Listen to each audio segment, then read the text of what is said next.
లో వైసీపీకి భారీ షాక్ తగిలింది. అదోని ఎంపీపీ దానమ్మపై వైసీపీ ఎంపీటీసీలు పెట్టిన అవిశ్వాస తీర్మానం వీగిపోయింది. అవిశ్వాస తీర్మానానికి 19 మంది సభ్యుల కోరం ఉండాల్సి ఉండగా కేవలం 16 మంది ఎంపీటీసీలు మాత్రమే హాజరు కావడంతో అవిశ్వాస తీర్మానం వీగిపోయింది. అవిశ్వాస తీర్మానం వీగిపోవడంతో ఎంపీపీ వర్గీయులు సంబరాలు చేసుకున్నారు.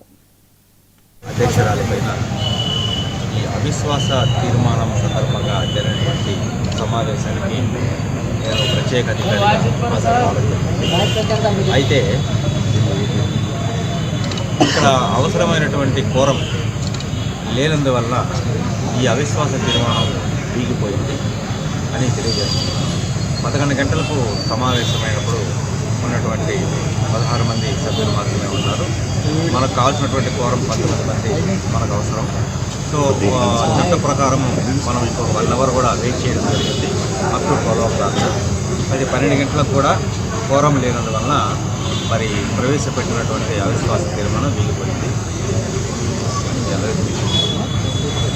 సార్, ఇప్పుడు అవిశ్వాస తీర్మానం ఎంతమంది ఉండాలి, ఎంతమంది వచ్చినారు? అదే నేను ఇప్పుడు చెప్పింది. ఇప్పుడు 2/3 ఉండాలి. 2/3 మేము టోటల్ మెంబర్స్ ఉండాలి. అంటే 19 మంది ఉండాలి, 16 మంది హాజరు అవ్వాలి. అంటే 23 మంది కదా సార్. ఇప్పుడు ప్రతిసారి మీటింగ్ అని ప్రోటోకాల్ అట్లా చేస్తున్నాం. 29 ఎలక్షన్ నడిచింది. ఎలక్షన్ మూడిట్లో నచ్చలేదు, ముగ్గురు చనిపోయినారు కదా సార్. 29 మంది టోటల్ సభ్యులు. చట్టం కూడా ఏం చెప్తుందంటే